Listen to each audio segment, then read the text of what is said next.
Hola, hola, un saludo a todos los compañeros y colegas que nos siguen por nuestras redes sociales, Training Médica Live Support y Training MLS por Facebook e Instagram y nuestro canal de YouTube. Para nosotros es de mucho placer y de mucha alegría que pueda estar en este tipo de capacitación y poder compartir cada una de las informaciones que siempre estamos subiendo a nuestro canal de YouTube y a nuestras redes sociales. Bien, darle las gracias a todos esos compañeros que nos siguen a nivel de Latinoamérica y a todos esos colegas y amigos que nos siguen a nivel de Colombia. Hoy tenemos una información muy importante, muy interesante, que es una realidad que venimos viviendo hace muchos años y es una solicitud, es una exigencia para el personal de salud que labora en lo que es el ámbito asistencial como también.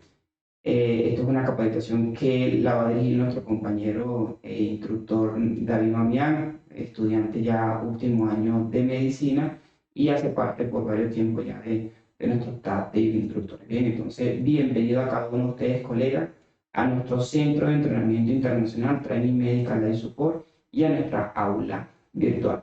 David, te doy la bienvenida para que puedas compartir un poco la información de qué trata esta capacitación para iniciar de una vez. Vale, bienvenido, David. Gracias, Carlos. Como lo dijo Carlos, pues bienvenidos a Training Medical Life Support, tu centro de entrenamiento, emergencia y rescate. Recuerden que soy David Damián y soy estudiante de último año de medicina y vengo hoy a hablarles sobre una problemática en salud pública. Entonces, lo primero que vamos a ver es la atención integral a las víctimas de la violencia sexual. La violencia sexual, como todos saben, es un problema de salud pública y vamos a ver cuál es la ruta de atención para estas víctimas, qué se debe hacer, cómo se debe hacer, en qué momento se debe hacer, independientemente del nivel educativo que tengamos o de digamos que la organización a la que pertenezcamos. ¿Vale? Esto está actualizado, mi presentación está actualizada a la resolución 459 del 2012, actualizada para 2021. Entonces la pueden revisar.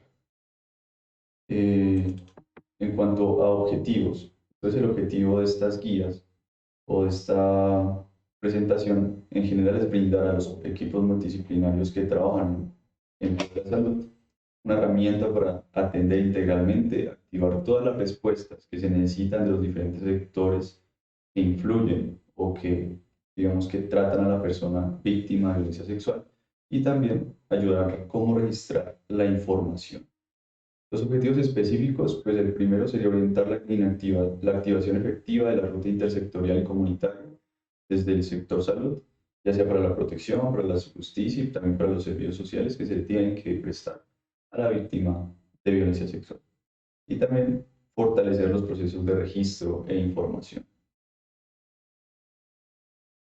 En cuanto a la justificación, entonces el por qué vamos a ver esta atención integral a las víctimas de la violencia. Entonces, el por qué es importante es porque, como lo pueden ver en la figura número uno, el número de casos de violencia de género reportados al CIVIGILA. Para los que no saben qué es el CIVIGILA, Sistema de Vigilancia Nacional en Salud, entonces vemos que para 2015 hubieron 72.386 víctimas de violencia de género. Hablamos de violencia de género cuando tenemos cualquier tipo de violencia enfocada hacia la mujer por el hecho de ser mujer.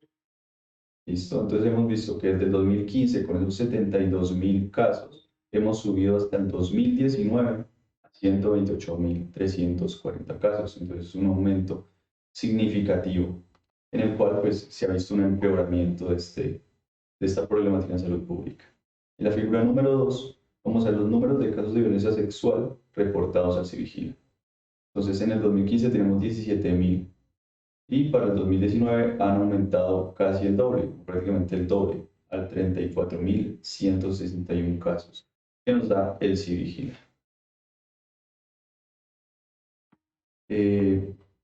En la figura 3 podemos ver los porcentajes de casos según el sexo de la persona víctima de violencia sexual y en su ciclo de vida, que fueron reportados al CIVIGILA hace 3 años.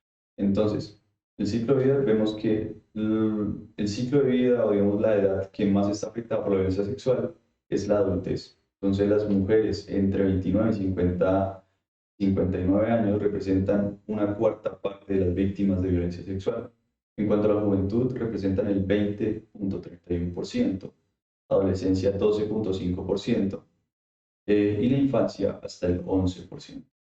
Entonces vemos que la mayoría de víctimas de violencia sexual serán mujeres con un 72%. Esto no excluye la vulnerabilidad de hombres hacia la violencia sexual, como ya podremos verlo adelante. Pero pues significa una problemática significativa, por lo menos para el contexto de Colombia. Entonces vamos a ver los aspectos generales. Entonces vamos a ver que la guía o la ruta de atención integral se basa en premisas, enfoques y también se basa en principios. Entonces lo primero que vamos a ver son las premisas. Entonces las premisas se trata del respeto a la dignidad, la atención orientada a preservar la vida y restablecer la salud.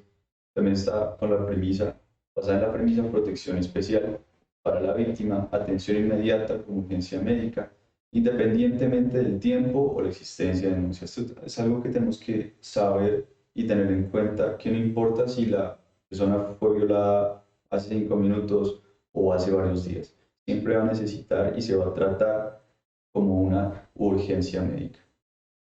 Y también tenemos que tener en cuenta la confidencialidad y evitar la revictimización. Es decir, la persona tiene que tener las garantías de que su nombre está protegido en todo momento y también que nosotros no vamos a hacer o no vamos a decir cosas que revictimicen o que hieran a la persona de alguna manera. Entonces eso es lo que vamos a ver. Y el enfoque es un enfoque basado en derechos humanos. Sabemos que uno de los derechos humanos es el derecho a la vida, el derecho a la libre expresión, a la integridad. Entonces, se enfoca basado en los derechos humanos. El enfoque de género, ya que como lo vimos, hasta el 72% de las mujeres son las afectadas en este tipo de violencia. El enfoque centrado en la víctima y en el sobreviviente. El enfoque intersectorial, que hace alusión más que todo al componente de discriminación de las personas, ya sea por su sexo, por su raza o por su cultura. ¿Listo? Entonces el enfoque cultural, en este tenemos, por lo menos en el Cauca, tenemos una problemática grande y es que hay diferentes culturas que están subeditadas o están subyugadas a las leyes que tienen sus cabildos indígenas. Entonces, una manera en la que toca trabajar desde el sector, digamos, del gobierno hacia el sector ya comunitario e indígena como tal. ¿Listo? Entonces, empatar esos dos mundos en pro de la salud de la mujer. En cuanto a los principios, presunción de buena fe. Entonces, siempre este principio va a resaltar que siempre le vamos a creer a la víctima. ¿Listo? No vamos a poner en duda su relato ni nada por el estilo. Tenemos que actuar sin ningún daño, ¿sí? No sobrepasarnos con la persona, tratarlo con igualdad y cero discriminación y no revictimizarnos, como lo dije hace un momento. Tener en cuenta varios aspectos para no hacer sentir mal a la persona y empeorar su situación, sobre todo psicológica. Entonces, definiciones. Tenemos que tener en cuenta, muy en cuenta las definiciones. Entonces, para esto vamos a ver que las violencias sexuales son todos aquellos actos o comportamientos que se ejercen sobre una persona sin el consentimiento de la misma a través del uso de la fuerza, de la coacción física, de la coacción psicológica o económica. Coacción como coacción, eh, digamos que se puede definir como la obligación, ¿sí? Obligar a alguien a la fuerza psicológica o económicamente, o cualquier otro mecanismo que haga uso de su poder o jerarquía para un beneficio sexual. Entonces, eso es violencia sexual. Entonces hay diferentes tipos de violencia sexual. Entonces tenemos 4 tipos principalmente. En el primero sería el acceso carnal. Con acceso carnal nos referimos a toda penetración del miembro viril o de cualquier parte del cuerpo o un objeto por vía anal, vaginal u oral de la víctima. Esta puede ser violenta o puede ser abusiva. Entonces eso es lo que tenemos que diferenciar. Una cosa es violenta cuando se hace uso de la fuerza para poder, digamos que, acceder al servicio sexual, o puede ser abusiva cuando hacemos uso de nuestra posición de poder, de nuestra jerarquía, de porque se tiene más plata o se tiene más poder o se tiene un puesto mayor al de la persona. Por otro lado, acoso sexual hace alusión al hostigamiento con contenido sexual que genera malestar en la otra persona. Entre estas podemos ver la persecución, el asedio físico o verbal que se realizan pues valiéndose de la superioridad, en la mayoría de los casos, pues valiéndose de la superioridad física que conlleva el ser hombre, ¿no? En cuanto a acto sexual, tenemos que es cualquier acción sexual, pero que sea diferente al acceso carnal, o sea, no haya penetración, pero en el que se realizan tocamientos o obligan a la otra persona a observar prácticas sexuales o abusivas. En cuanto a explotación sexual, tenemos que es la obligación de a una persona para conseguir un provecho económico. Entonces, entre estos tenemos la pornografía, sí que puede ser pornografía adulta o infantil. Tenemos también la prostitución y también tenemos la esclavitud sexual. La esclavitud sexual es una problemática mundial muy importante y vemos que esta normalmente se divide en dos, la unión servil y el matrimonio temprano. Entonces, la unión servil es todas aquellas relaciones conyugales, es decir, una relación entre un hombre y una mujer, en la cual la mujer queda subyugada, queda obligada a todos, digamos, los deseos del hombre. Entonces, la esposa del Señor está obligada a servir en la casa y también como si fuera un objeto sexual. Eso es unión servil. Y por la otra parte tenemos el matrimonio temprano, ¿sí? Entre una menor de edad o un mayor de edad o dos menores de edad. Siempre será explotación sexual desde que las personas sean menores de 18 años y pues entren en matrimonio. Digamos que la otra definición de violencia sexual puede ser la desnudez. Obligar a una persona a que se desnude en público, pues es parte también de violencia sexual.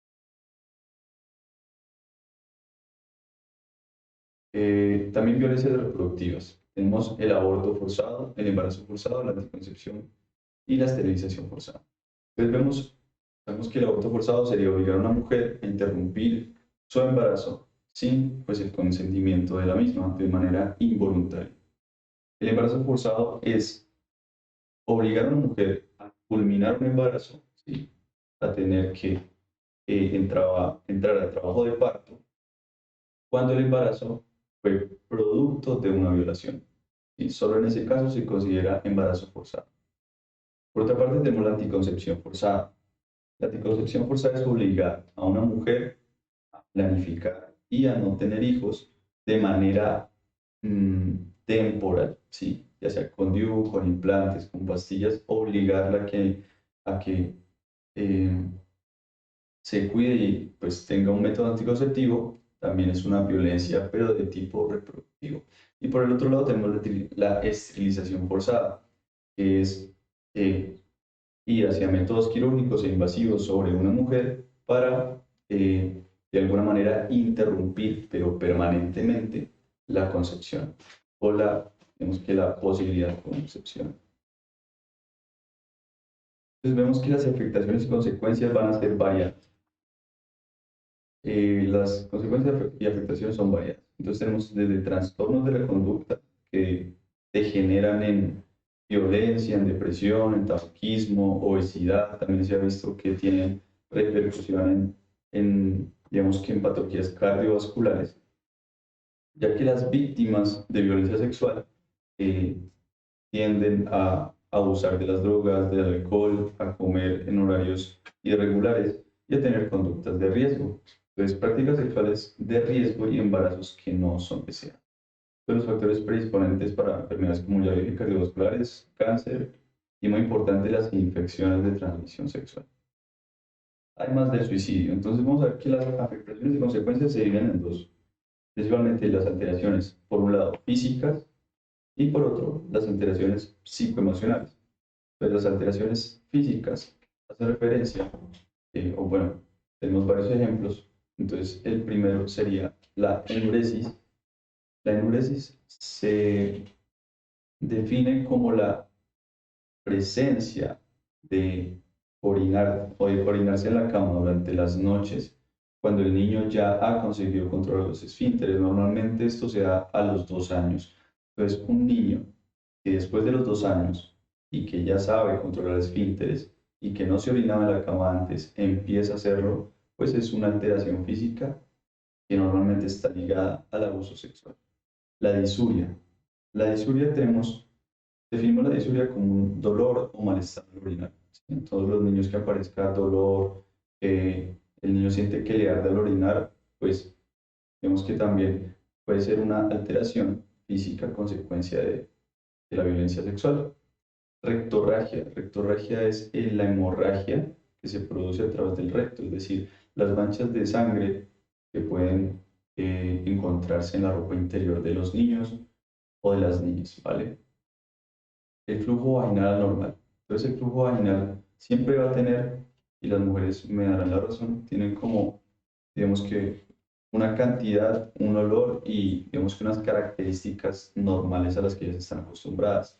El hecho de que haya un flujo vaginal excesivo o que huela mal o que no sea como antes que la mujer refiere a una normalidad puede ser una afectación, consecuencia de violación.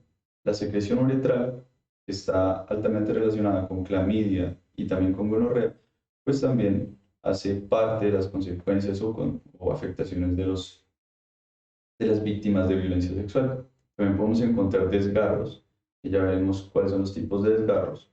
Las infecciones de transmisión sexual, como ya dije, sífilis, gonorrea, clamidia, y pues el tantemía o VIH, ¿cierto? También tenemos embarazos no deseados y también podemos tener, por otro lado, pues los abortos. En cuanto a alteraciones psicoemocionales, tenemos que las personas empiezan a tener ideas suicidas o ideas homicidas. Entonces empiezan a idear cómo sería si ellas, o sea, si ellas estuvieran mejor muertas o tomar venganza por mano propia y matar a su agresor. Entonces tenemos que estas alteraciones son psicoemocionales muy presentes en, en las víctimas de violencia sexual. También, como lo dije hace un momento, empiezan a abusar de las sustancias y el alcohol, ya que estas suponen como una salida para su depresión o su ansiedad o su síndrome de estrés postraumático. Aquí, como lo vemos, este es el TEPT o el TEPT, es el trastorno de estrés postraumático. Entonces, el trastorno de estrés postraumático es un trastorno en el cual la persona, vemos que queda con unas secuelas psicológicas y se caracteriza primero porque la persona empieza a revivir lo que vivió, ¿sí? Hay, digamos que sonidos o objetos que pueden recordarle lo que vivió y puede tener, digamos que, una crisis de ansiedad por eso mismo. Y también tiende a evitar los lugares, los sonidos, todo lo que le recuerde el suceso donde fue víctima. Otra cosa muy importante es que se ha visto en varios estudios, sobre todo de los 90, que las víctimas de agresiones sexuales, y no son tratadas adecuadamente, a largo plazo van a terminar siendo victimarios, o sea, van a terminar siendo abusadores sexuales. Entonces es un punto muy importante. Además de la depresión y ansiedad. Sabemos que depresión es todo malestar psicológico en la que la persona se ve afectada en su círculo social, es decir, se siente tan mal o tan triste que empiezan a darse consecuencias en su entorno familiar, social, escolar o laboral.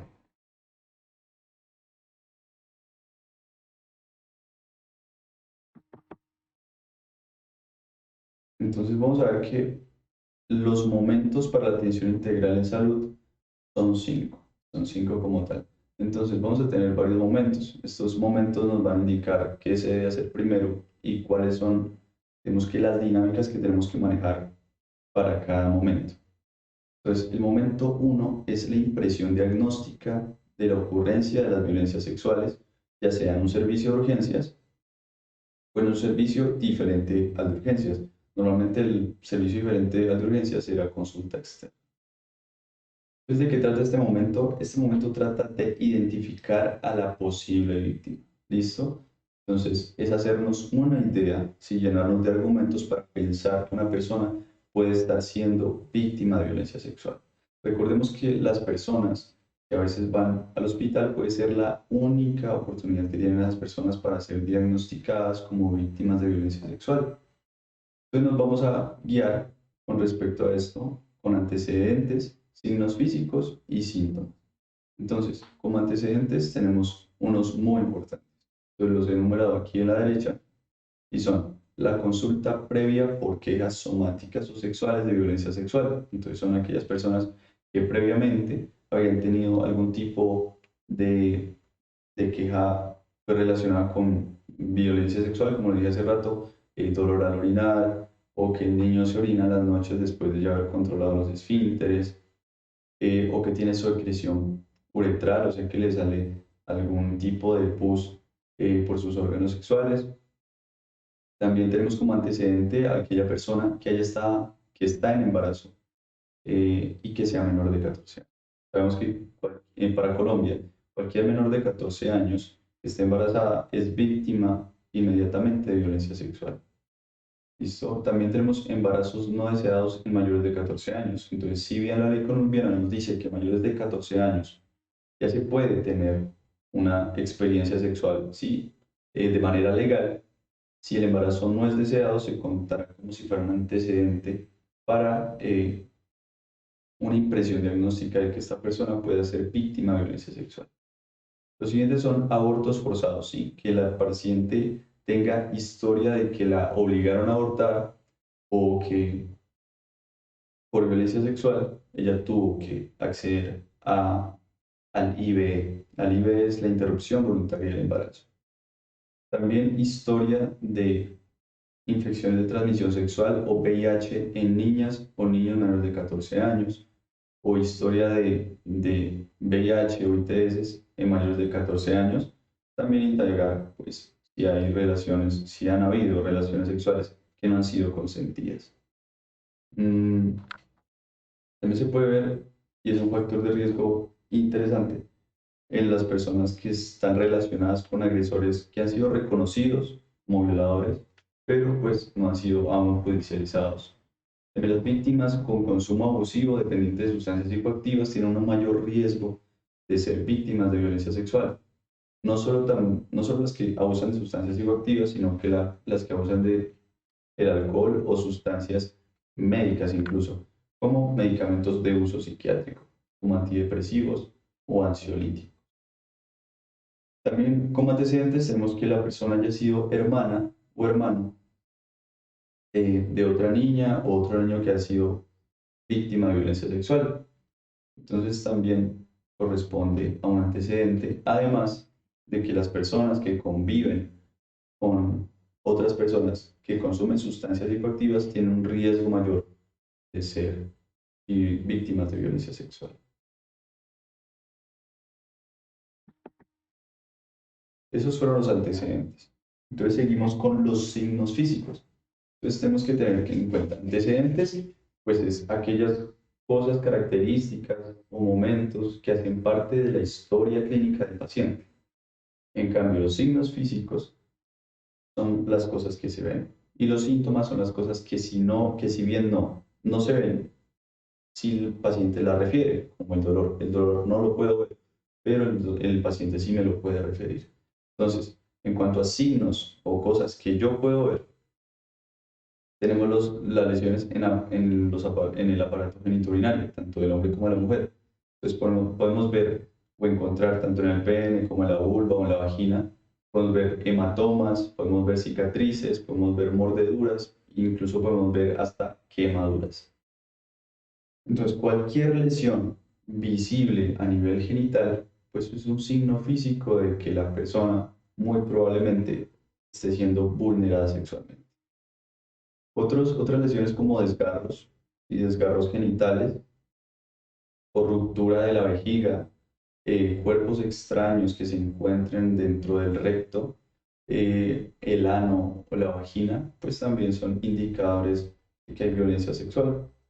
Otra cosa muy importante es la dilatación del esfínter anal. Entonces, la dilatación del esfínter anal se da por una hipotonía del esfínter anal, como lo pueden aquí ver en la imagen. El ano siempre está retraído, ¿sí? Siempre tiene un tono, el tono del músculo del esfínter del ano, pues siempre hace que esté cerrado el ano. Digamos que en víctimas de violencia sexual, en especial en niños, al ser más pequeños y no tener un desarrollo completo y que han sido vulnerados sexualmente, podemos ver como la imagen de acá abajo que tiene un ano infundibular, se llama. Entonces es un ano que ha perdido completamente su tono por pues la violencia repetida y crónica, ¿sí? O sea, que se ha ido dando con el paso del tiempo y con el paso del tiempo, y pues en la cual no se ha, digamos que no se ha tratado de manera judicial. Entonces el niño ha sido, seguramente este niño fue vulnerado por mucho tiempo y pues su ano perdió el tono. También tenemos que los niños que tienen prurito anogenital, o sea, aquellos que presentan como rasquiña o cualquier cosa que irrite sus genitales, pueden ser víctimas de violencia sexual. También tenemos encopresis. La encopresis es la salida de materia fecal involuntaria. ¿Sí? Es todo lo contrario del estreñimiento. Estreñimiento es cuando intentamos hacer una deposición, pero nos es muy difícil o es imposible. La encopresis, por su lado, es cualquier salida de materia fecal involuntaria, así en la que se pierde como la conciencia del esfínter, ¿sí? El control del esfínter. Equimosis en paladar, lesiones en mucosa oral. Esto también es muy importante, pero para las personas que han sufrido violencia sexual, pero con acceso carnal de manera oral, ¿sí? Entonces podemos ver zonas equimóticas, ¿sí? O sea, vemos que con pequeñas manchas rojas o manchas azules en el paladar o en cualquier parte de la boca. Y pues si un niño tiene signos físicos de infección de transmisión sexual, que pueden ser muchísimos, ¿sí? Pero en general tenemos unos muy importantes que son las secreciones uretrales, es decir, aquel niño que le sale por el orificio de su pene alguna materia, ¿sí? Alguna secreción que no es normal, sino que tiende como a ser de color blanco, amarillento, a oler feo, pues también puede ser clamidia o gonorrea. Por otro lado, también tenemos los chancros. El chancro, pues, es una lesión tipo úlcera que tiene bordes elevados, indurados y puede doler o no dependiendo del agente causal de la bacteria que lo cause. Pero el hecho de que hayan úlceras genitales también quiere decir que pues hay ITS, muy probablemente. Otras son, pues, como lo dije hace un momento, eh, las secreciones vaginales inusuales o que están por fuera de la normalidad de lo que le da a la mujer. Eh, y pues, entre otras, ¿no? En cuanto a síntomas, los síntomas, como pues ya lo dijimos, son las cosas que no puedo ver, pero que el paciente me refiere, o que puede manifestar, pero que no se pueden ver. Entonces, estamos eh, teniendo en cuenta en esta presentación los síntomas comportamentales como los síntomas más importantes. Entonces, muy importantes son los cambios drásticos en el comportamiento. No es normal que un niño de un día para otro empiece a faltar al colegio o empiece con problemas de agresividad, de ira, de problemas de atención, ¿sí? En su función escolar, perdón. O también en sus hábitos o expresiones, en hábitos familiares y sociales, ¿sí? Otro síntoma es la resistencia del niño al desvestirse o al bañarse, ¿sí? O sea, al estar en desnudez, porque para él representa, digamos que un indicio o representa un escenario de vulnerabilidad. También está el temor o miedo a estar solo con ciertas personas. Pues cuando el niño tiene mucho miedo de estar con ciertas personas, pues podemos por lo menos tener una sospecha de que el niño está siendo abusada probablemente por esa persona. ¿Listo? Entonces, esa es una posibilidad. Otro es miedo a ciertos lugares, a ciertas situaciones, a ciertos objetos. Entonces, a ciertos lugares, al niño que le da miedo ir a la casa del abuelo o que le da miedo ir a la casa del tío, o miedo a ir a un baño, ¿sí? O a diferentes situaciones, a jugar con su tío, a jugar con su abuelo, a jugar con sus amigos, ¿sí? O diferentes objetos. Digamos que las situaciones evitativas en las que el niño evita estar o manipular un determinado objeto, es probable que ese objeto le recuerde o sea el mismo objeto con el que está siendo vulnerado. ¿Listo? El siguiente es la incomodidad con las señales de afecto. Los niños normalmente no se sienten incómodos con las señales de afecto, ya sean como abrazos, besos por parte de su familia. Pero si el niño empieza de un momento para otro a sentirse incómodo, a rechazar las señales de afecto, los abrazos, los besos, entonces puede ser un indicador también de vulnerabilidad sexual. Entonces, otro también es el comportamiento sexual inapropiado para su edad. Entonces, los niños menores de 10 años normalmente son niños que no juegan o no, digamos que no aventuran mucho en el mundo sexual. Entonces, un niño que empiece a masturbarse, que empiece a ver pornografía, que empiece como a tener diferentes acercamientos de índole sexual con otros niños o con otros adultos, pues puede ser víctima de violencia sexual. En adultos, además, se representan síntomas como depresión, ansiedad, una baja significativa en la autoestima y aparición súbita en la agresividad. Esta aparición súbita en la agresividad se ve con ataques de ira que antes no presentaba. La baja adherencia, también a controles prenatales, es un indicador de que la mujer que está en embarazo probablemente fue víctima de violencia sexual o fue un embarazo no consentido. Entonces, es una mujer que estando embarazada presenta, digamos que no es juiciosa con sus controles prenatales, ni con las vacunas o con las ecografías, ¿vale? Entonces es una mujer que descuida mucho su embarazo. Entonces podemos prever que es una mujer a la que no le importa su embarazo o que quiere evitarlo de alguna manera y su manifestación es el desinterés.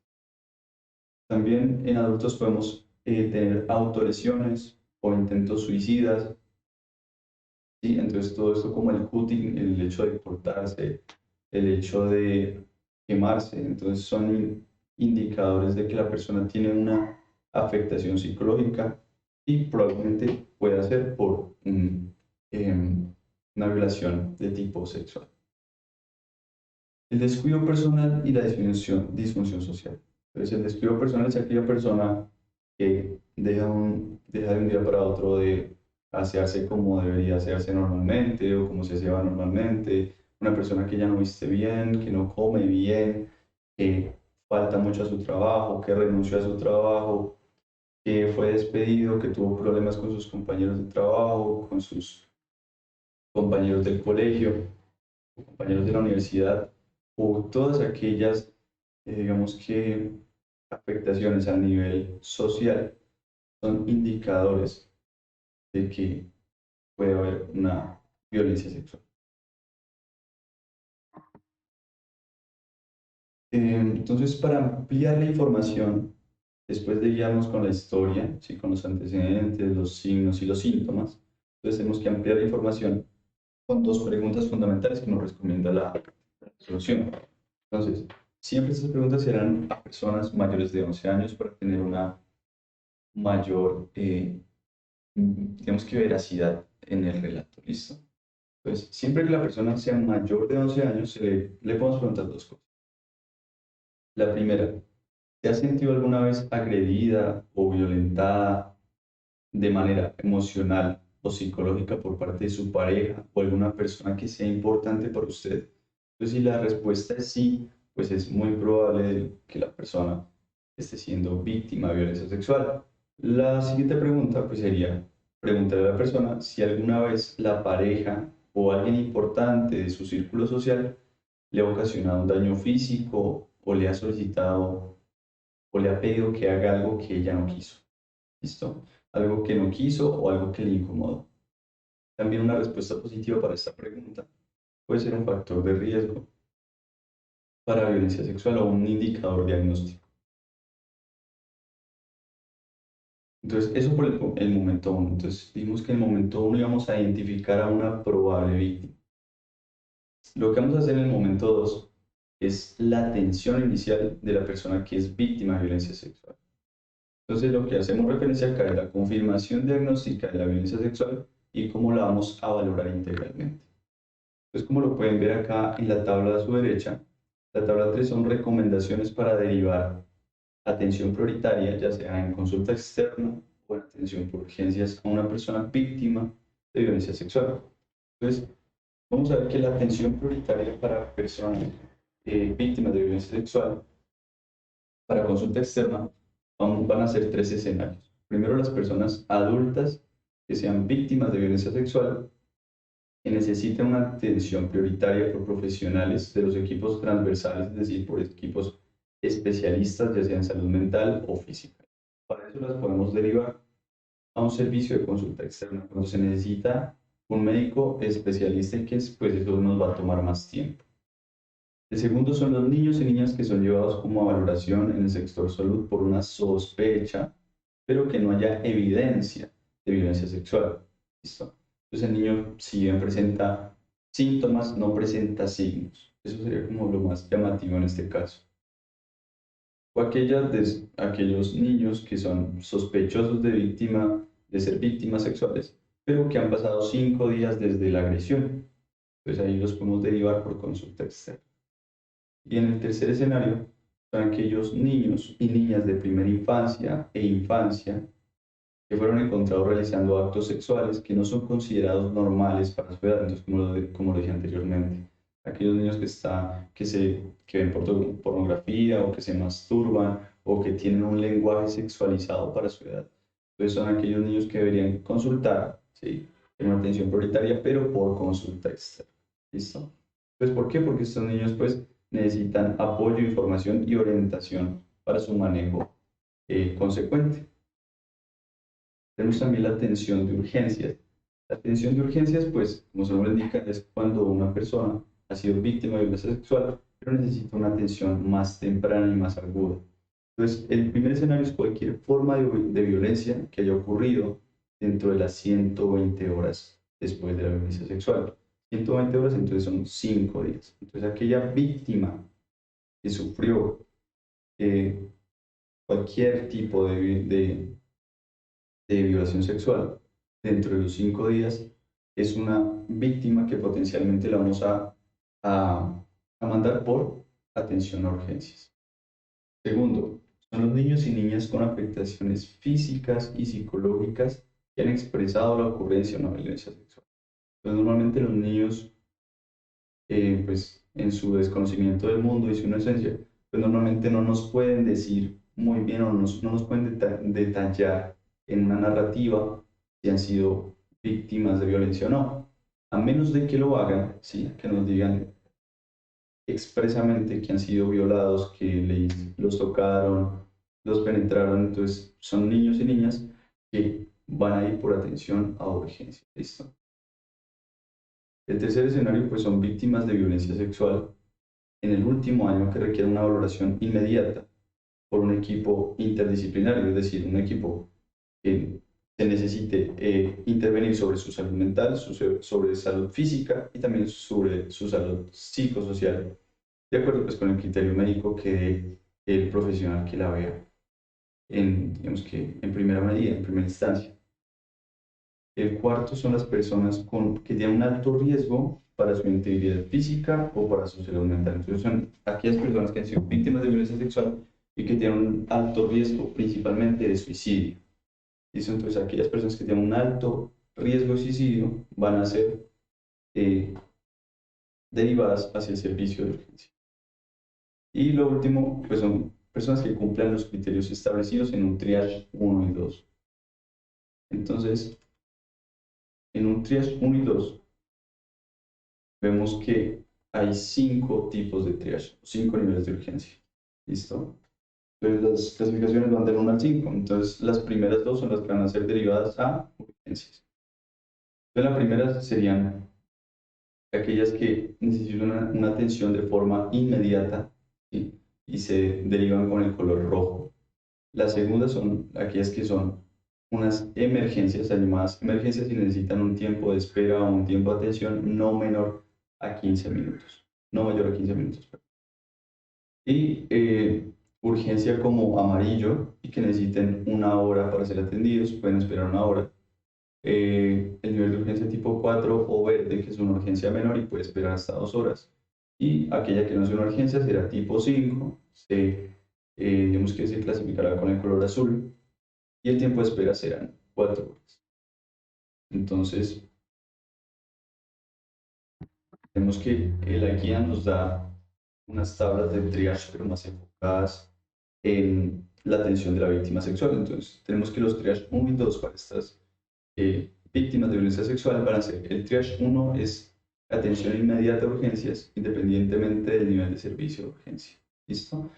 Estos son aquellos casos en los que hay una amenaza inminente a la vida, ¿sí? Entonces son aquellos niños que han sido violados y que están sangrando mucho por el hecho de que pues se ocasionó una herida o un trauma lo suficientemente fuerte como para poder causar un shock hemorrágico. Eh, También, y pues que requieren una atención médico-quirúrgica especializada. También aquellos, pues como le dije hace un momento, aquellos que tienen un riesgo de autolesionarse o suicidarse y que esté relacionado con un evento de violencia sexual. El trauma también asociado a violencia sexual que requiere atención quirúrgica, es decir, aquellos que necesitan ser llevados a quirófano y ser operados, también se tratarán como triage 1, triage tipo 1. El triage tipo 2 será, digamos que serán aquellas personas que han sido víctimas de excesos carnales violentos y abusivos en los primeros 5 días desde que ocurrieron los hechos, para pues manejar las lesiones, darles el anticonceptivo de emergencia si son mujeres, o tratar sus ITS si es que ya las tienen, tratar el VIH o prevenir el VIH y las ITS. Y también se dará como, digamos que un aspecto de atención importante, la recolección de evidencia forense que será manejada por medicina legal. Entonces, todas aquellas prendas, aquellos materiales que puedan tener o que puedan ser contaminados eh, por un agresor, pues no se deben lavar, y digamos que tampoco la víctima debería lavarse o bañarse si fue víctima hace muy pocas horas de violencia sexual. Entonces, ¿para qué? Para preservar esas evidencias. También están las otras formas de violencia sexual diferentes al acceso carnal violento, que hayan ocurrido en los primeros 5 días y que necesiten diagnóstico y manejo de lesiones físicas consecuentes a la violencia sexual. El triage tipo 3 es el acceso carnal que se ha dado después de 5 días. ¿Listo? Entonces, una vez hayan pasado los 5 días, tendremos que sí requiere manejo diagnóstico de violencia sexual y de sus lesiones, pero ya no son triage 2. ¿Listo? Se pueden ni triage 1 ni triage 2, entonces se puede derivar a consulta externa para manejar y seguir pues su salud tanto física como mental. En el triage número 4 vemos otras formas de violencia sexual que son diferentes al acceso carnal, pero que no requieren digamos que de alguna especialidad médica para tratar un evento que ponga en riesgo su vida. Y son todas también aquí podemos clasificar todas las formas de violencia sexuales que se dan o que son denunciadas después de un año de ocurridos. ¿Listo?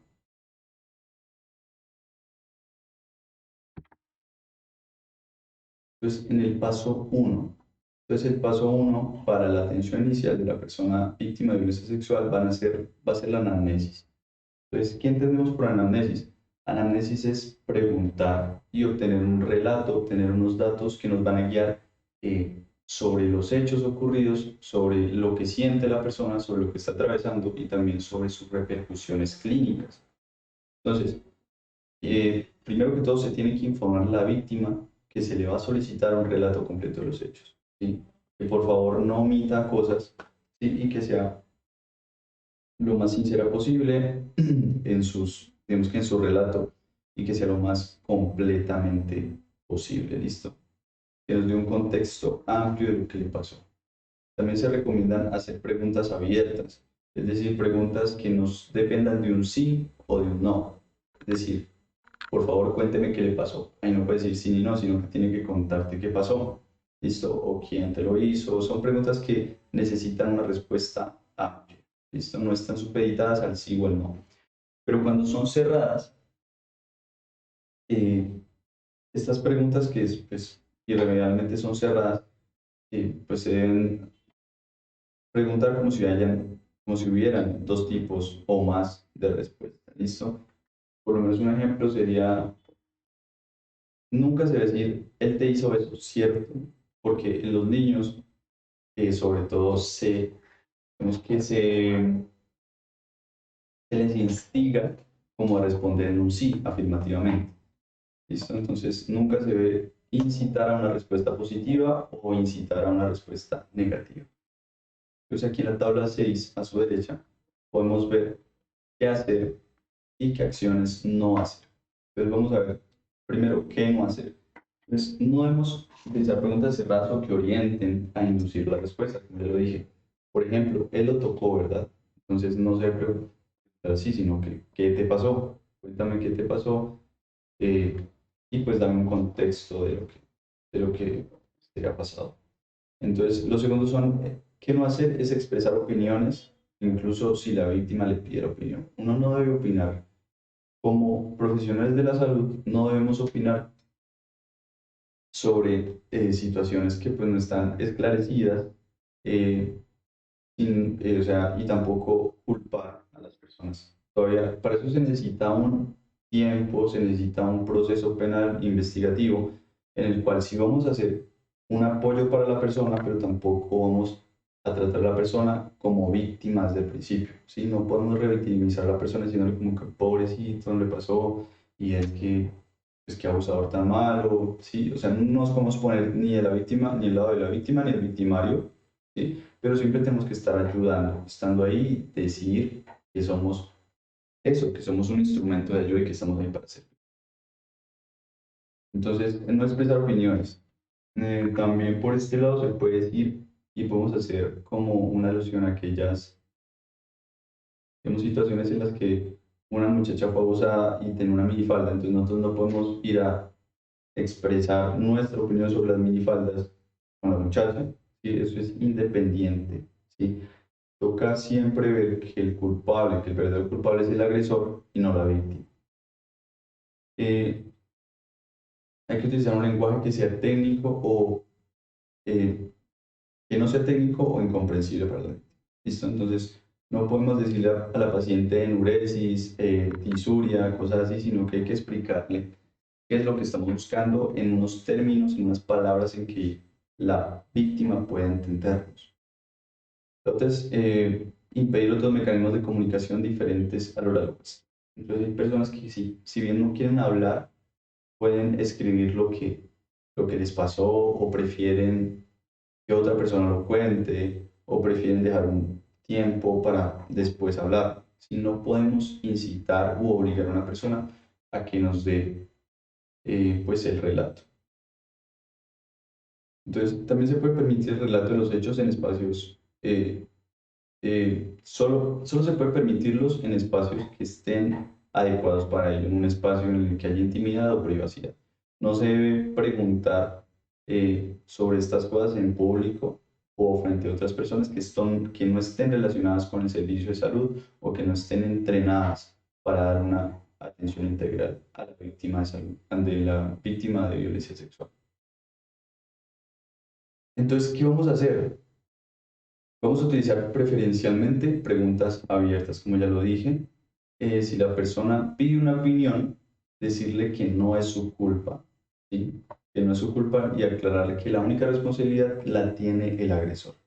¿Listo? Aquí nos da un ejemplo y dice, ninguna persona debe ser violada. Lo que le ocurrió no tiene ninguna justificación. La persona que le hizo daño realizó un acto de violencia y pues es el único responsable por sus actos.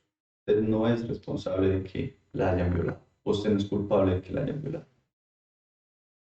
Si es necesario puntualizar algún aspecto orientado para el examen, hay que hacer preguntas que incorporen información que la víctima haya aportado previamente. Es decir, eh, hay que traer a colación y decir, pero usted me dijo esto hace rato. Entonces la persona le aclarará sus dudas y nos dará un relato más conciso y más, digamos que tiene más coherencia.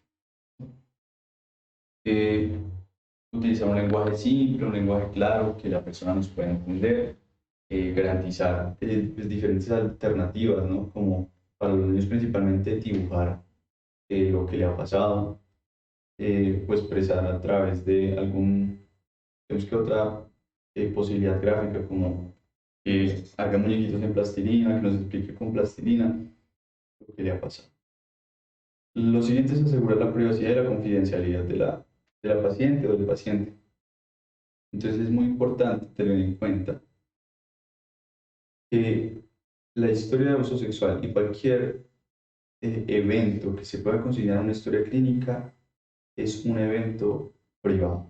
Ni siquiera la familia, si es una niña, pues si es un niño que ya no está a cargo de sus padres, si una persona mayor de edad, no está, usted no está en la oportunidad, usted no tiene la oportunidad de darle como, ¿cómo decirlo?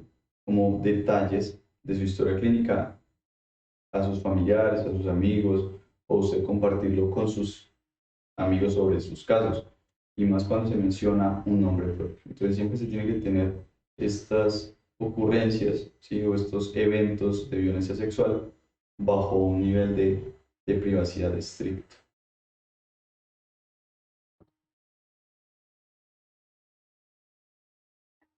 Hay varias recomendaciones en menores de 18 años, pero en mayores de 3. Es decir, vamos a tener que, para la anamnesis o el relato, lo vamos a hacer entre personas de 3 años a 18 años, ¿sí? O mayores de 18 años, cuando ya son eh, adultos. Pero en los menores, pues vamos a dirigir digamos que una anamnesis entre las edades de los 3 a los 18 años. Entonces, primero verificar que el acompañante menor no sea el posible agresor. ¿Por qué? Porque si estamos acompañados del presunto agresor, el niño por miedo o por presión se va a ver obligado a cambiar su relato para pues favorecer al agresor. Entonces, verificar que no sea el agresor la persona que acompaña en la entrevista. En menores de 3 años la análisis se hace hacia una persona responsable porque los niños no tienen, menores de 3 años no tienen como un nivel cognitivo lo suficientemente alto como para poder tener una veracidad y una coherencia significativa en los relatos. Otra recomendación es iniciar con preguntas neutrales para fomentar la confianza. Entonces, aquellos niños que han sido violados, no vamos a empezar diciéndole como que cuéntame cómo te violaron, ¿sí? O qué te hicieron, por qué te sientes mal, sino empezar con otras preguntas, como que si le gusta el fútbol, qué tipo de deporte le gusta, si le gusta la música, cuál es la materia que más le gusta en su colegio, ¿sí? Cualquier cosa que nos haga ser un poco más íntimos o amigos del niño, ¿listo? Que nos entable una relación concreta con el niño para luego obtener las respuestas que esperamos. La siguiente recomendación es que los niños tienen limitaciones para escribir historias traumáticas. Entonces, los niños normalmente no pueden tener un relato coherente en cronicidades y en el tiempo. No pueden decir como que primero me pasó esto, después me pasó esto y después lo siguiente, sino que los niños tienden a soltar las cosas por aparte, ¿listo? Y a dar indicios en los que tocará después indagar profundamente y pues ver si nos dan alguna pista. ¿Listo? Entonces, tenemos que la recomendación de menores de 18 años y mayores de 13 también nos aparecen en la resolución. Entonces, vamos a ver que los signos y síntomas en los niños, niñas y adolescentes difieren, listo, según la edad. En todas las edades podemos ver síntomas, como ya lo dijimos, en los que se exhiban, en los que se presenten en los niños problemas de alimentación, como comer mucho o comer muy poco. ¿Listo? Mostrar conductas de evitación, evitar lugares, evitar familiares, evitar amigos, evitar personas, evitar situaciones. También mostrar conocimiento o interés en actos sexuales que no son normales para su edad. Y tener pesadillas o trastornos del sueño o querer estar durmiendo todo el tiempo también es un indicador de violencia sexual. En los bebés, niñas o niños de 0 a 5 años, vemos que los síntomas más comunes son aferrarse a unirse muy estrechamente o inusualmente a los cuidadores, no querer dejar de estar con ellos o negarse a dejar lugares porque son eh, seguros para ellos. Es decir, si su lugar seguro es su pieza, no va a querer salir de su pieza. ¿Listo? También la regresión en el desarrollo. Entonces, las regresiones en el desarrollo son todas aquellas involuciones o aquellas pérdidas de cosas que ya se habían eh, logrado, ¿sí?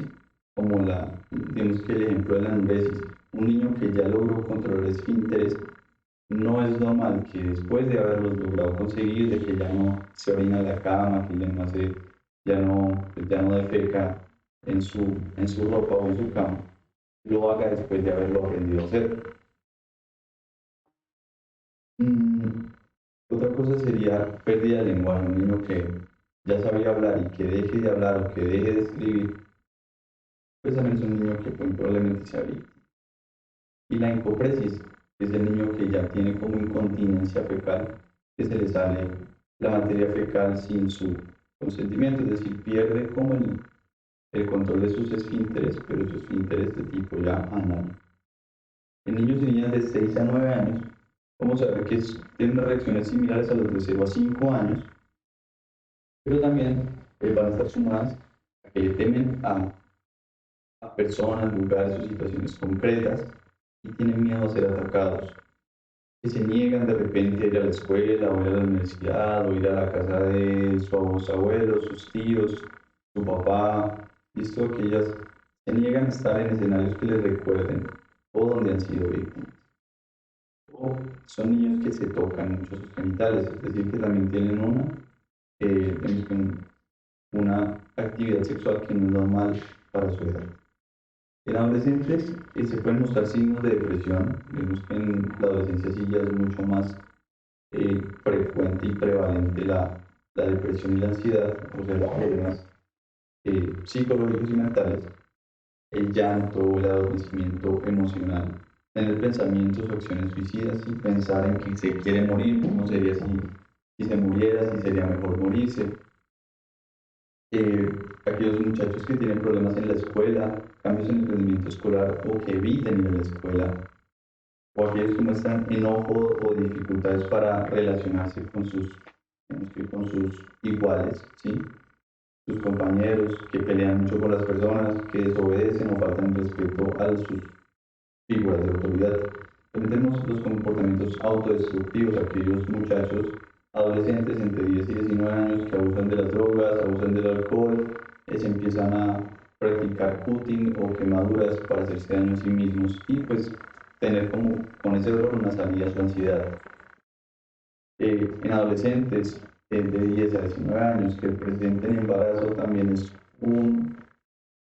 digamos que es un signo de que fueron víctimas de violencia sexual, en especial en los menores de 14 años. También aquellos niños que desarrollen las infecciones de transmisión sexual, úlceras bucales, sangrados vaginales, sangrados anales, cualquier signo físico que se presente y que pueda ser sugestivo de violencia sexual, pues tendrá digamos que un peso muy grande para la anamnesis.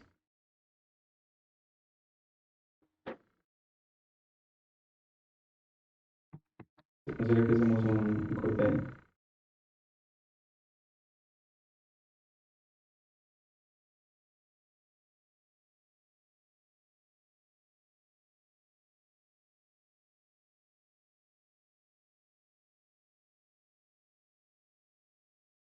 Ok, bueno, vamos a regalar unos 5 minutos bien de pausa para que puedan ir hacer algún tipo de actividad o requerimiento Y ya retomamos entonces nuevamente con la capacitación, ¿vale?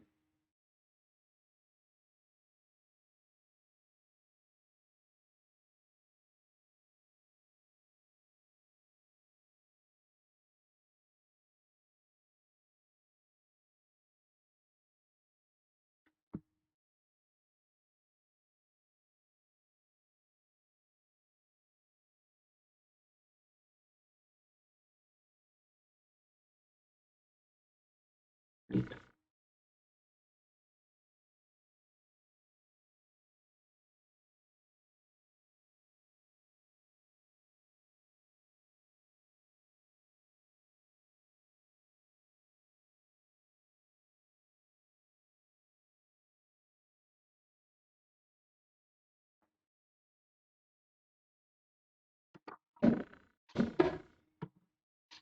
Por algún vasito.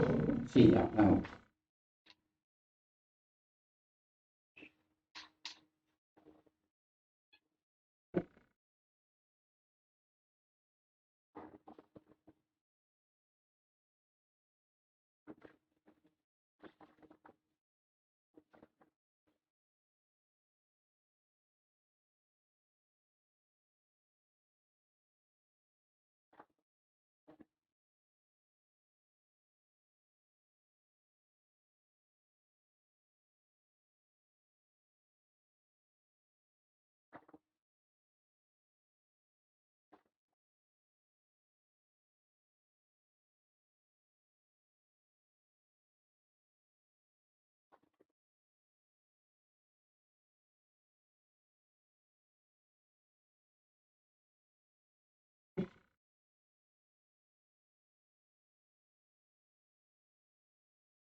¿Cuánta falta? Faltan como 8 diapositivas.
Literal, esperamos los 5 minutos. No, Ah, ok. pero cuando sea así, me entra, o sea, tú mismo dices, debemos hablar en 5 minutos. Y que ella, por ejemplo, esos 5 minutos son los de los 5 minutos de publicidad.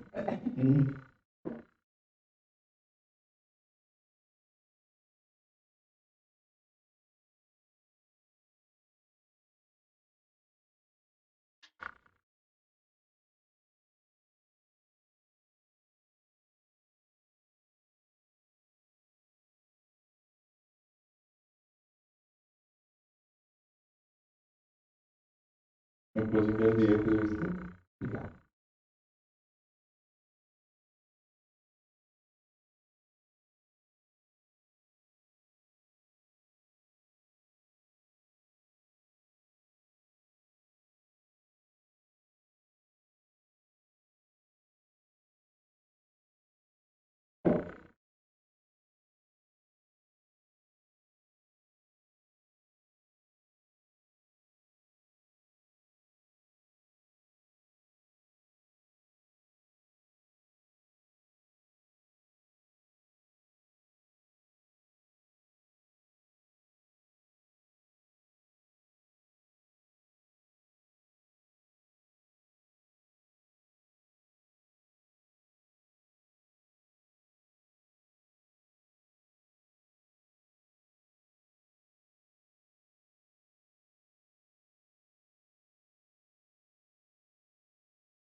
Ahorita.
¿Ya? ¿Hacemos?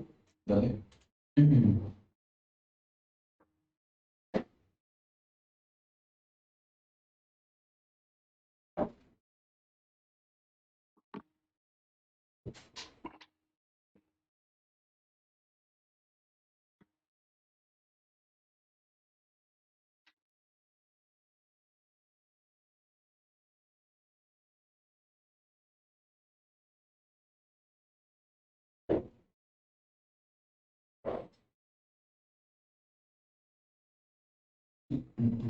Ok, bueno, reiniciamos nuevamente la actividad. ¿Sí? Vamos a proceder a compartir información nuevamente con nuestro instructor David.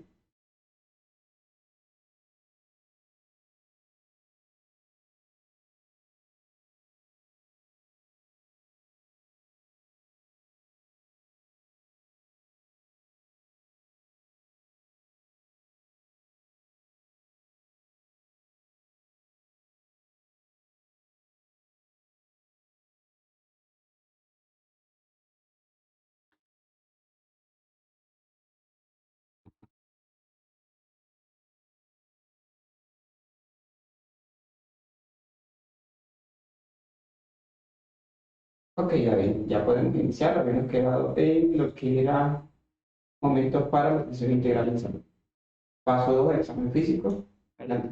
Sobre eso, Carlos, bienvenidos de nuevo a este curso sobre atención integral en salud para la víctima de violencia sexual. Entonces tenemos que en el paso uno la identificar. ¿Listo? En el paso uno y vamos a hacer la identificación por medio de la anamnesis. En el siguiente paso vamos a hacer el examen físico.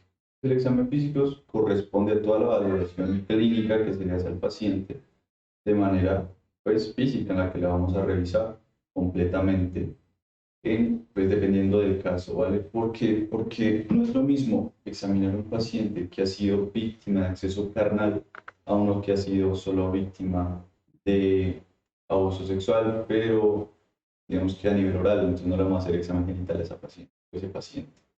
Entonces el examen físico, clínico va a ser completo, sí, de manera cefalocaudal, es decir, desde la cabeza hacia los pies, y se recomienda que el médico no esté solo con la víctima, sino que el médico se encuentre acompañado de otro médico o de otro integrante del equipo. Para poder hacer el examen físico se tiene que dar un consentimiento informado y que debe ser firmado por la víctima o por el adulto responsable de la víctima. Em, pues, examen físico se hace al ritmo de la persona. Si el ritmo que desees, si le parece que vamos muy rápido, pues vamos a darle el tiempo, vamos a darle el espacio. Y también, si la víctima, por X o Y razón, quiere cancelar el examen físico, lo vamos a hacer. ¿Listo? No es obligatorio seguirlo, se va a completar hasta donde se complete, pero se debe consignar en la historia clínica lo que ha pasado. La paciente no quiso seguir con el examen físico por este motivo o no dijo los motivos, todo lo que pase dentro del examen físico tendrá que ser consignado de manera escrita en la historia clínica. Tenemos unos pasos para esto, unos protocolos o características a tener en cuenta. Que nos da la guía son 10 pasos, 10 aspectos que tenemos que tener en cuenta. Entonces, el primero es explicarle qué es el consentimiento informado. Entonces, ¿qué es el consentimiento informado? Es un documento en el cual la persona nos da un permiso legítimo, ¿sí?, de voluntad en la que nosotros podemos acceder a realizar el examen físico, a valorarla, eh, pues en la desnudez en la cual va a estar, ¿cierto? Entonces, eh, toca informarle qué es y también revisarlo con ella y explicarle para qué se va a hacer el procedimiento. Entonces hay que explicarle para qué el procedimiento es necesario para poder tomar evidencias, para poder, digamos que tener un diagnóstico de si hay una enfermedad, una ITS, una infección de transmisión sexual, o si hay algún otro problema subyacente o consecuencia de pues, la violencia sexual a la que fue sometida. Hay que recordar a la persona quién es, que ella controla el ritmo, como ya lo dije, y los pasos del examen, y que ella lo puede tener cuando ella lo desee. Preguntarle acerca de sus preguntas, si tiene alguna pregunta, alguna inquietud sobre el procedimiento y intentar brindar las respuestas en su lenguaje, ¿sí?, que nos entienda lo que nosotros le queremos decir. Respetar la intimidad de la persona, cubriendo las partes que no está examinando. Entonces, las personas que van a ser examinadas físicamente por violencia sexual se les pondrá una bata. Entonces, esa bata solo vamos a descubrir las partes que vamos examinando. Es decir, si examinamos los genitales, solo va a descubrirse ahí. Y después vamos a revisar los senos, vamos a descubrir solo los senos. ¿Listo? Entonces, parte por parte, no se puede dejar a la persona sin nada, ¿sí? O sea, desnudez total no se puede. Hay que establecer un contacto visual con la persona, monitorear constantemente cómo se siente, cómo está, qué quiere, qué preguntas tiene. ¿Listo? Entonces hay que tener empatía con la víctima y ponernos en el lugar de la víctima e intentar entender por lo que está pasando. Mientras esto es recomendable comenzar el examen con partes que no sean tan íntimas. ¿Listo? Las partes íntimas las dejaremos hacia el final del examen. Y cada una se le va, digamos que en cada parte del cuerpo que se le revise se le va a pedir permiso, ¿sí? Se va a reiterar como ese permiso que necesitamos para poder acceder a hacer el examen físico. En ninguna circunstancia vamos a interrumpir que una persona de afuera entre el consultorio y pues vea la desnudez de la persona o interrumpa lo que estamos haciendo. Entonces debe ser un escenario privado en un tiempo determinado en el que nadie nos va a molestar, que nadie va a interrumpir. Tomamos notas, explicarle por qué estamos tomando notas, de qué estamos tomando notas, para pues tener una mayor confianza por parte de la gente.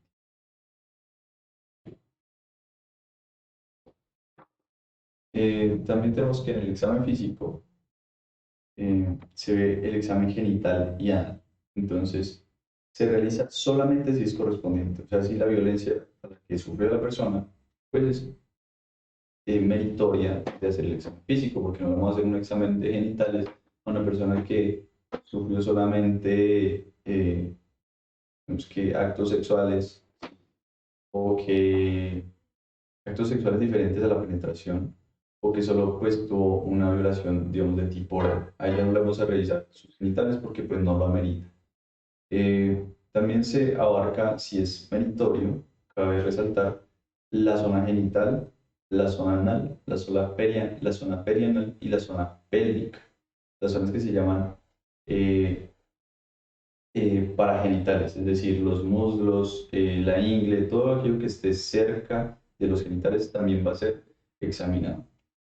Se va a realizar, digamos que idealmente dentro de las 72 horas después del abuso, ¿sí? Pero puede llegarse hasta los 5 días para poder tomar documentación de cicatrices, de lesiones, pero también de elementos materiales probatorios. Esos elementos materiales probatorios son necesarios, inmensamente necesarios para una, digamos que una operación legal, ¿sí? Para la denuncia que esté en proceso.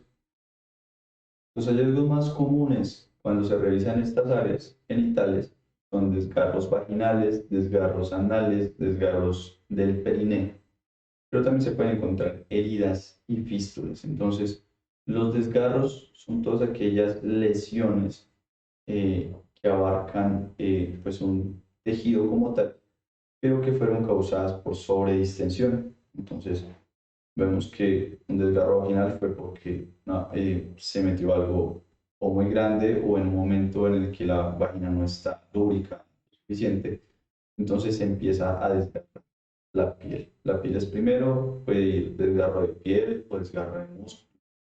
¿Sí? Mm, También se van a documentar este examen genital según la ubicación basados en las coordenadas del reloj. Entonces, tenemos un desgarro anal. Entonces está ubicado hacia la izquierda del paciente, ¿sí? Entonces vamos a decir, desgarro anal ubicado a las 3, ¿sí? Ubicado en las coordenadas del reloj a las 3. ¿Sí? Los desgarros pueden ser recientes. Los desgarros pueden ser recientes y son menores a 10 días o dirán que son crónicos o tardíos después de los 10 días. ¿Listo? Entonces esto se diferencia porque los menores a 10 días son desgarros que llevan muy poco tiempo, que muy probablemente tienen equimosis, es decir, que tienen moretones, por así decirlo, que tienen sangrados, sí, que están sangrando todavía o que están inflamados, que tienen edema. Y los antiguos van a tener bordes que se encuentran totalmente ya cicatrizados. Por su parte, la primera valoración se hace en urgencias.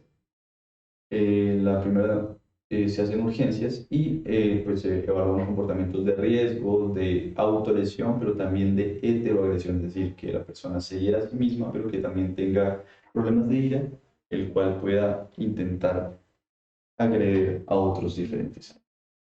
Identificar también la red de apoyo. Es muy importante identificar la red de apoyo y este es el paso 3 de valoración de salud mental. Las redes de apoyo son todas aquellas, digamos que aquellas comunidades, aquellos grupos de personas, familiares, amigos, que le brindan como un respaldo a la víctima. Entre menos redes de apoyo tenga la víctima, pues peor será su desenlace o peor, digamos que mayor será su riesgo para un desenlace fatal o peores secuelas. Hay que preguntar cómo y dónde vive. ¿Listo? Qué nivel educativo tiene, si está todavía en el colegio, si ya está en la universidad, si solo se graduó de bachiller. ¿Listo? Hay que preguntar sobre sus ingresos, sus labores y todo esto como para poder estratificar o caracterizar al paciente víctima de agresión sexual. ¿Listo? Hay que caracterizar también las relaciones familiares, como su relación con su mamá, con su papá, con sus hermanos, con sus primos, qué sentimientos han surgido después del evento, si se siente mucho peor que antes, si ha sentido que lo han respaldado, que lo han apoyado, que si por el contrario lo han revictimizado aún más de lo que estaba, si ha sufrido cambios en sus hábitos de vida, como que ya no puede dormir o duerme mucho, o que come mucho o ya no come. Todos aquellos cambios en sus hábitos son parámetros que se deben evaluar durante el paso 3, que es la valoración de la salud. Decimos que el siguiente paso sería el paso 4, que es la toma de pruebas médico-forenses. Entonces, la toma de pruebas médico-forenses va a ser la recolección de todas aquellas muestras o elementos materiales probatorios que están enfocadas a un cotejo o a un, digamos que a obtener muestras de origen biológico, es decir, a obtener rastros de semen, rastros de sangre, rastros de pelo, rastros de saliva, cualquier cosa que nos sirva para identificar al agresor, pues serán recolectadas estas muestras y enfocadas para identificar a la persona sospechosa en el marco de la investigación. También cabe decir que esto tiene un respectivo proceso que es la cadena de custodia en la cual vemos que tenemos por así decirlo, un paquete, ¿sí? Un paquete que debe estar sellado, hermético y debe estar siempre documentado quién lo recibe y quién lo da y en qué condiciones se encuentra y en qué condiciones pues lo entrega, ¿cierto? También está para estas pruebas, las pruebas de ITS, la administración de profilaxis contra el VIH, la administración de profilaxis y tratamiento también contra el virus de la hepatitis B, las ITS y la interrupción voluntaria del embarazo, la IVE. Entonces siempre tenemos que tener en cuenta que hay que tomar una prueba de embarazo a todas esas personas que han sido víctimas de violencia sexual y pues necesitan saber si están en embarazo o no para poder acceder a la interrupción del embarazo, es decir, al aborto, o para acceder ya bien sea al método de emergencia.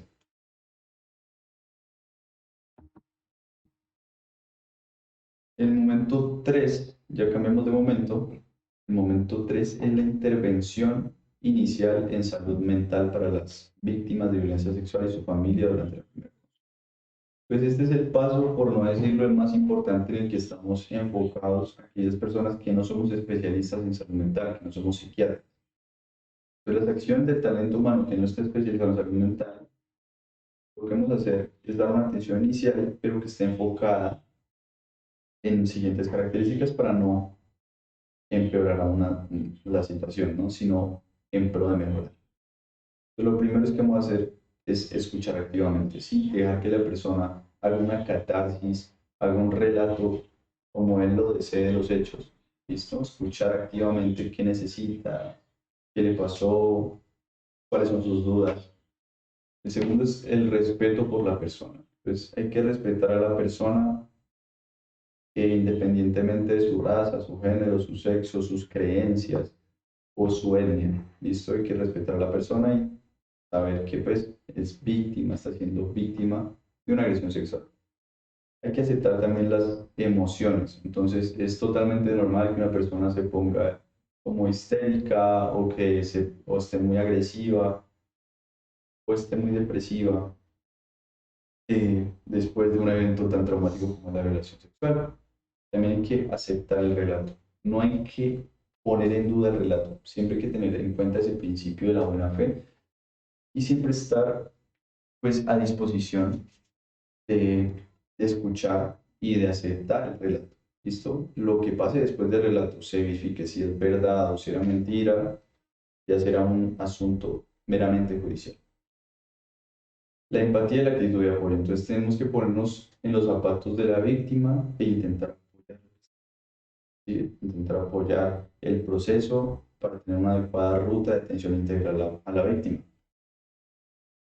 La desculpabilización del hecho. Pues normalmente las víctimas se sienten culpables por lo que pasó y es algo que debemos eliminar de las víctimas, del pensamiento de la víctima. Es que las víctimas, por el hecho de vestirse como se vestían, el hecho de no haber denunciado la primera vez, o el hecho de tener miedo, o el hecho de, no sé, cualquier cosa, ellas van a intentar culparse a sí mismas y pues tenemos que intentar negar esa perspectiva a la persona, ¿sí? Contradecir y hacerle saber a la persona que el único culpable es el agresor. Identificar la necesidad de información y apoyo como consecuencia de la violencia sexual. Entonces vamos a ver qué necesidades tiene la persona, en qué nos podemos basar para apoyar a esa persona y pues vamos a buscar soluciones conjuntamente. Listo, nosotros somos de personas de la salud, pero también podemos activar otros mecanismos de respuesta, podemos activar mecanismos judiciales, entonces se tienen que tener en cuenta todo.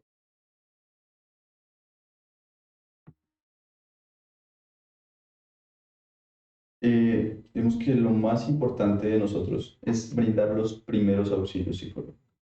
Entonces, esta guía prácticamente lo que nos quiere decir es que tenemos que tener en cuenta y saber cuáles son los primeros auxilios psicológicos y cómo darlos.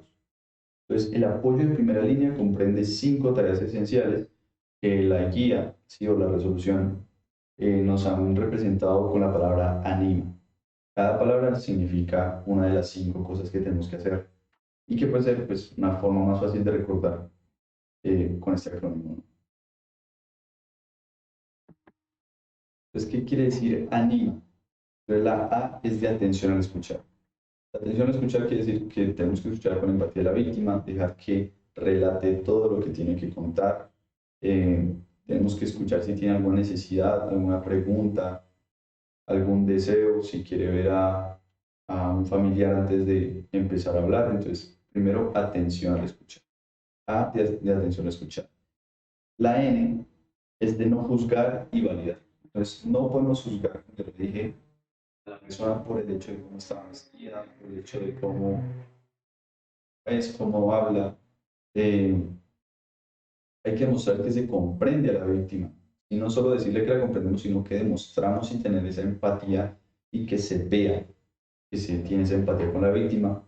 Eh, que también apoyamos la forma en la que ella pues ve las cosas y pues no hay que juzgarle bajo ninguna circunstancia. Y hay que asegurarle a la víctima que no tiene culpa de lo sucedido. La desculpabilización es un elemento muy importante. La I es de informarse sobre las necesidades y preocupaciones, entonces evaluar y responder cuáles son las necesidades que tiene esa víctima. Pueden ser emocionales, ¿sí? Si necesita algún familiar, si necesita algún amigo, si necesita hacer algo, si necesita mejor acostarse, ¿sí? O si tiene sed, si tiene frío, brindarle como esas eh, cosas que alimenten o pues que sacien las necesidades de la persona. Hay que mejorar la seguridad. Entonces, hay que analizar cómo la víctima o la persona responsable puede evaluar el riesgo, ¿sí? El riesgo inminente de violencia, es decir, si el niño o la niña o la mujer están todavía en riesgo, si su agresor está todavía suelto o si ya está judicializado, ¿listo? Entonces tenemos que tener en cuenta que vamos en pro de mejorar la seguridad, ¿listo? Y el pro de seguirla, de mantener y pues establecer un método de seguridad, pues, van a ser la activación de mecanismos de protección, sobre todo pues de la Policía Nacional en estos casos, para evitar un recrudecimiento de los hechos, ¿sí? Una revictimización. Y la última es la de apoyar. Entonces, hay que apoyar, siempre apoyar desde el sentido verbal hasta los hechos. Entonces, hay que informarle sobre qué derechos tiene la víctima, qué servicios tiene a su disposición y pues el respaldo social y del Estado que tiene. ¿Listo?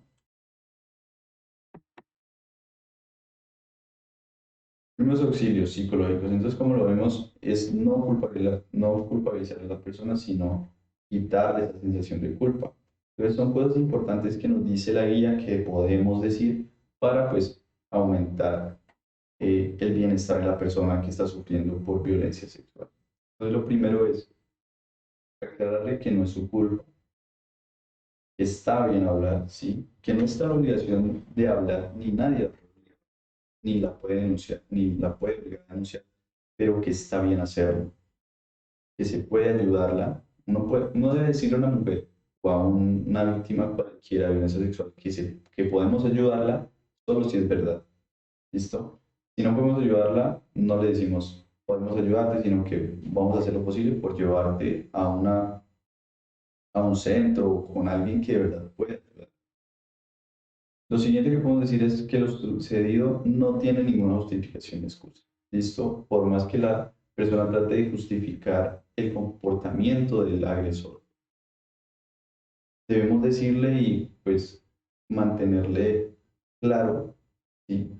Que ninguna persona merece que su pareja o que algún agresor pues acceda carnalmente a ella sin su consentimiento o que la trate o que la violente de alguna manera sexual. También aclararle que su vida y su salud también valen mucho, ¿listo? Y que no solo ella es como potencial víctima, sino que si no se denuncia a ese agresor, probablemente van a haber muchas más víctimas.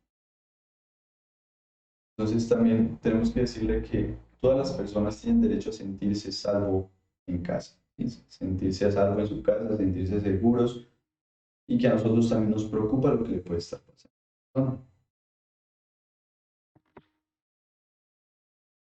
Y como último paso, tenemos el plan de cuidado para la atención integral de las víctimas de violencia.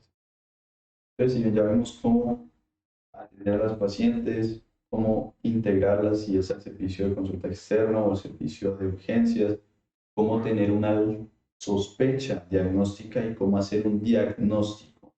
¿Listo? Entonces, lo siguiente que vamos a hacer es establecer un plan de cuidado para la atención de la víctima. Entonces, la guía también nos da una tabla en la cual tenemos el seguimiento en tiempo, o sea, las cuántas semanas y qué debemos hacer en esas semanas. Entonces, a las 2 semanas vamos a hacer 8 cosas, ¿sí? O hay 8 actividades que hacen parte del plan que debemos realizar. Entonces, primero, los 15 días después de la primera consulta se hace seguimiento. ¿Listo? Se hace seguimiento de sus lesiones, de si tiene heridas, seguimiento también psicológico o las pruebas de ITS, las pruebas de VIH. Lo siguiente es que se debe solicitar la prueba de la subunidad beta de la gonadotropina coriónica humana. Esta prueba es la prueba de embarazo, ¿listo? Se solicita primero a las 2 semanas la prueba de embarazo o la prueba de la beta gonadotropina coriónica humana. El tercero es, si es positiva la prueba de embarazo, se va a remitir para orientación y asesoría sobre las opciones frente al embarazo, ¿sí? Sobre la interrupción del embarazo. Y si la paciente decide acceder al aborto o acceder a la interrupción del embarazo, debe garantizar el procedimiento entre los 5 días siguientes e iniciar también acompañamiento con trabajo social y con un psicólogo. Quinto, si la paciente quiere por alguna razón continuar su embarazo, remitir a los controles prenatales e iniciar pues también el acompañamiento con trabajo social y salud mental para llevar a cabo el embarazo y pues dar un final satisfactorio. La 6 es la revisión de resultados de las ITS. ¿Listo? Primero tomamos los exámenes y después revisamos los resultados que nos pueden confirmar la presencia de alguna infección de transmisión sexual.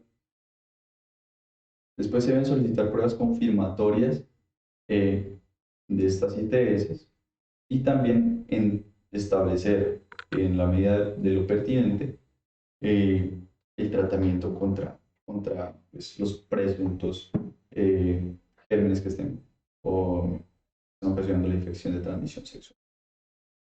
Animará su evolución mental, social y familiar. Entonces, para realizar la intervención anima, que es la que nosotros tenemos que tener en cuenta, y se verificará la necesidad de tratamiento especializado. A las 4 semanas vuelve la paciente y seguimiento de la y se sigue pues los lineamientos de la ruta de atención, los procesos y procedimientos establecidos y a otros diagnósticos también asociados. Se van a evaluar también cómo ha ido evolucionando la paciente a nivel mental, a nivel emocional, a nivel social y familiar, y se verifica la necesidad de tratamiento especializado. ¿Listo? Esto se hace a las 4 semanas, después se hace a los 3 meses y después a los 6 a 12 meses se hace el seguimiento para el diagnóstico del VIH si a los 3 meses fue negativo. Entonces se hace el seguimiento de diagnóstico para VIH, la prueba confirmatoria y la asesoría contra el VIH. ¿Listo? Y cómo hace su tratamiento para pues, tener un control sobre el VIH, sobre la infección. Se evaluará también la evolución mental, social y familiar y siempre vamos a realizar la intervención, pero con el esquema ANI. ¿Listo? Y se verificará la necesidad de tratamiento especializado. Entonces recordemos que el seguimiento se hace de las 2 semanas a las 2 semanas, después de las 2 semanas al mes, es decir, a las 4 semanas, después del mes a los 3 meses, y después a los 6 meses, y después a los 12 meses. Es decir, vamos a hacer un seguimiento de verdad para todas las personas víctimas de violencia sexual y en todos siempre vamos a tener el protocolo ANIMA. Recordemos A, de atención al escuchar, N, de no juzgar y validar, I, de informarle al paciente las necesidades y también informarse de una de las preocupaciones y necesidades que tiene el paciente, M, de mejorar la seguridad del paciente y A, de apoyar al paciente. Entonces, eso es todo lo que tendremos que tener en cuenta para un plan de cuidado, un plan de atención, una ruta integral de atención integral de las víctimas de violencia sexual. Entonces, lo que tratamos es de diagnosticar quién está en riesgo y quién es víctima de violencia sexual para que otros entes, como medicina legal principalmente, puedan entrar en acción y tomar las medidas necesarias con respecto al proceso judicial que se lleve a cabo. Y la paciente, pues como lo dije, está en una actitud en la que no quiere denunciar, pues instarla a que lo haga, ¿listo? Porque no es solo el problema para ella, sino que es el agresor tiene la culpa y el agresor también supone un peligro para la sociedad. Entonces, nada, tener en cuenta esto y que su plan de acción o nuestro plan de acción siempre va a estar supeditado a al protocolo ANIMA. ¿Listo? Recuerden, atención al escuchar, no juzgar y validar, informarse sobre las preocupaciones y las necesidades del paciente, mantener la seguridad del paciente y apoyar siempre. Listo, esto ha sido todo por hoy. Muchas gracias por su atención. Espero que esta ruta de atención les haya quedado clara. Recuerden que se les deja el link de la resolución para que ustedes puedan estudiar. Y entender que este es un problema de salud importante, salud pública importante en nuestro país y sobre todo afecta a muchas mujeres y que tenemos que saber cómo identificar a los pacientes o los pacientes víctimas para activar las diferentes rutas de atención que pues, este problema de salud y estos crímenes no queden impunes, sino que dar una garantía de salud y de justicia a los víctimas. Muchas gracias. Bien, gracias David, gracias por toda tu presentación y toda esa gran información que sin duda alguna le va a servir de mucho al personal que hace vida en los centros asistenciales, personal de salud, y es una gran información para todo el personal de Latinoamérica. Bien, te agradecemos mucho toda la disponibilidad que has tenido con nuestro centro de entrenamiento y con todas las personas que pueden visualizar esta actividad. Bien, a cada uno de ustedes que hicieron parte de esta clase, que pudieron ser testigos de toda la información que se pudo suministrar, hacerle la invitación a que nos sigan por nuestras redes sociales, @trainingmls por nuestro canal de Facebook, de YouTube y de Instagram también. Entonces, quedamos pendientes. Por favor, siempre estén atentos a nuestras publicaciones a nivel de nuestras redes sociales porque seguimos compartiendo muchas más informaciones a nivel de este mes y lo que viene de él. ¿Ok? Muchas gracias a todos. Hasta luego.